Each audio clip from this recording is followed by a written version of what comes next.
Welcome to the Collaborative. I'm your host, Sydnee Walker, along with Ryan Ballis. Today, we are joined by Mark Nelson. Mark is the ESPN social media designer. He was responsible for creating compelling still and motion graphics for all ESPN's largest social media accounts. First up, we have Sid's This or That. So Starbucks or Dutch Bros? I like the Dutch Bros hot chocolate, so I'll go with Dutch Bros. Autzen Stadium or Matthew Knight? Autzen. Passenger or driver? Ooh, passenger. I can't drive for too long without getting sleepy. And lastly, Marcus Mariota or Justin Herbert? Mariota.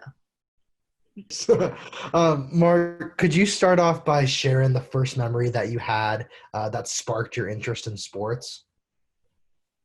Ooh. I don't know if I can remember my interest in sports. I mean, I've been playing sports like ever since I was a kid, so I've always loved sports. I think the realization that like you can work in sports came freshman year in college. I was just browsing whatever the website was to find jobs like locally on campus, whatever that was called. And I saw like U of O athletics marketing intern, and I read about it and I was like, wait, you can do this?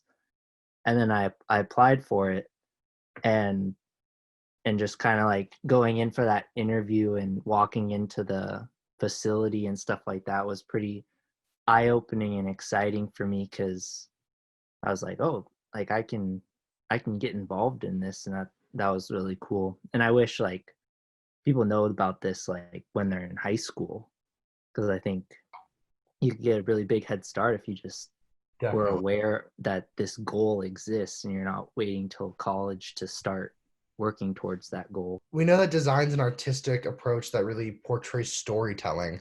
What do you find most interesting about that concept? I think it's fun to just be unique with how you're sharing the story. Like an interesting exercise, I think, was if we give the same like task to all of us, I think we'd all execute it in like completely different ways. And I think that's what's fun, is like I get to bring my own viewpoint as well as like my own skills. And I think it's cool, like you can tell the same story with different applications too. Like I remember starting out, I didn't know how to do a lot of stuff, and so that limitation created a new way of storytelling, as opposed to now where I have a lot of tools to work with. It's almost like it can be a bad thing too. Like you try to get, like I have all these tools and sometimes I make it too fancy and I lose some of the storytelling, where if you have it really stripped down and simple, you can kind of get that message across a lot more clear, and there's not too much design clutter getting in the way. And that's something I'm working on. And the people at ESPN are really great with kind of bringing me back down and like simplifying stuff, because that's really important when people are looking at it super quickly. They don't have a lot of time to process all of it. So your work includes still graphics, memes, and content highlights, to name a few. What challenges come along with producing content for multiple teams and organizations? I initially, so like when I was starting out, like getting like internships and stuff, like you're only there for like 3 months if it's over the summer, or it's like for one school year if you're like interning with athletics or something like that, and you're like hopping around. And I think a big challenge starting off is just understanding the brand and how you fit in. Particularly with like memes, it was a huge adjustment for me going from Oregon and Go Ducks, where it's a very serious like hype aesthetic account, and then going to the Kings, where memes are huge. Like memes are everything. Like that is their brand now, because it it really uplifts their fans when the team isn't doing well.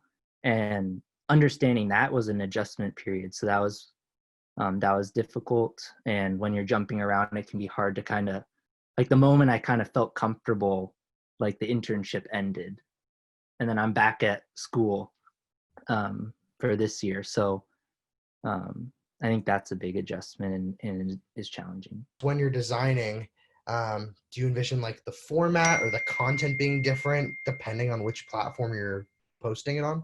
Yeah, like one example, when Zion Williamson came back from injury and was back in the NBA, that's a huge selling point for us because we're trying to promote you to tune in onto ESPN to watch the Pelicans game.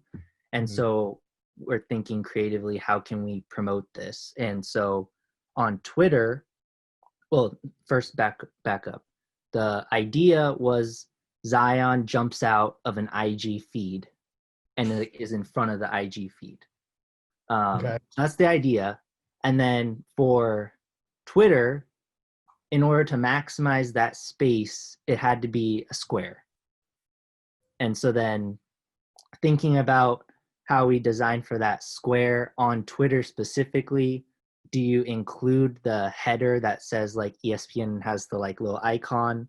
We opted to not do that because like just having that bottom comment section, we felt got the idea of it across, even though it wasn't the exact replica. And then on Instagram, we had a debate on going 4x5 to maximize that post space versus 1x1.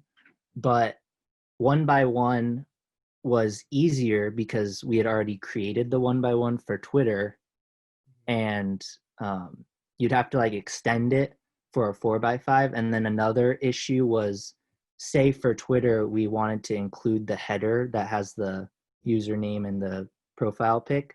If you posted that on Instagram, you'd then have a two stacked username because the video would have the username and then there'd be the actual username. So thinking about that, I think is a pretty good example of where you got to be conscious of what it's going to look like when it's like spit out on the channel. When you publish your work, what do you measure success by? Is it how many people view or like it, increase in engagement after you post something, or whatever other category you can say to yourself, job well done? As a company, social media, like obviously easily measured by metrics, likes, retweets, just overall engagement, comments. That's important to our social team as a whole. Within our design team, it's less important. Obviously, everyone sees that, and it kind of hurts when, it underperformed, even though the design quality of it is extremely high. But like the intangible or unmeasurable aspect is just kind of elevating the brand of ESPN. And that's something I think my managers do a really good job of emphasizing, is even if something underperforms, the overall brand of ESPN is still elevated because we're putting out higher quality content than we had before. And it's just like, it's more interesting. So there's that aspect. And then personally, I think this is a huge struggle for pretty much anyone, I think, on social media. It is so easy to just get fixated on how many people view like a graphic I make for fun, or even one for work that I'm just sharing, oh, here's what I made. And it's also crazy knowing like when I started out, I had 50 followers that were just my friends, and I would share anything and no one would like it. And so it like now I feel like it's a little toxic where 10 people like it and I'm questioning, was this even cool, when I started out and no one would like it anyway because I didn't have any following. So I feel like that's really tough. And I think as I do more, I'm going to learn, like, if I'm proud of it, that's what matters. And like not to pay too much attention to it, but recognizing like it's extremely hard to not pay attention to that. Right, that's important to highlight as you go through your future work as well. Going off of that, Mark, as you've gone through your collegiate experience and now into your professional career, is there a piece of work you're most proud of, or perhaps a story that you're most proud of with your work? Um, I mean, fortunately, I've had a lot of like really cool projects thrown my way, so it's hard to pinpoint one, but um, something that I think might be more like the most relatable is when I was at Godux. We had there's like a ton of interns that like help run Godux pretty much, Mhm. and so as a designer, like there's all these tasks that need to be done, and sometimes there were game day graphics to promote a basketball game, and we had uh, it was like a Thursday away game in Arizona for our women's basketball team, and we needed a game day for it. And they're always just like, "Hey, Mark, we need a game day. Can you make one?" And that's awesome because it's super open ended. Like I have full creative freedom to make whatever I wanted. And I had seen a tutorial using like Google Maps, so I made it, and we posted it on a Thursday, day of in the morning, and like for context, like most of the fans on Godux are just like football fans. So like women's basketball doesn't engage super well, even though it should. It doesn't. And then being a Thursday away game doesn't help either. The video got like 3,000 views. So I'm really happy you even saw it. But at the time, like that was my best video I'd ever made, in my opinion. And like it just super underperformed. But the fact that I was proud of it, I think, is the coolest part. And then something crazy that happened after was like fellow alumni had seen the video and they like tracked it down to finding out like I made it. And then I ended up working with Boris Corp. They're like a baseball agency in LA. And I ended up getting to work with them for like 9 months just because of that one post that they saw. That's So even though it doesn't engage well, I think that's a fun story that I'm proud of. Lastly, what would you say is the number one trait is important for young journalists and anyone interested in social to have as they aspire to have a career in social media?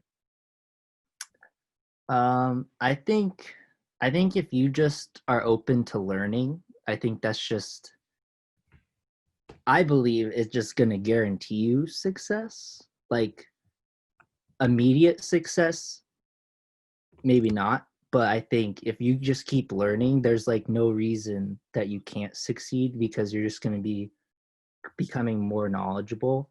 And I think as students, like we're very well trained to learn.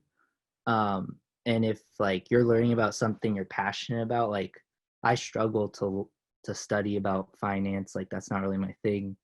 But when it came to learning and watching these like YouTube tutorials and stuff, like I was just doing it for fun because it's kind of entertaining and is interesting for me. And so whatever's interesting for you, if you just keep learning, you're going to grow really rapidly. And I think the success is going to come. Like all that learning is going to pay off and it's going to be applied to like specifically what you want to do, not what like school or other people are telling you what you should be learning. Like you're going to be building towards your preferred career path. Thank you for taking the time to hop on with us tonight. I enjoyed it. Yeah. Good luck on finals, everybody. I know it's tough.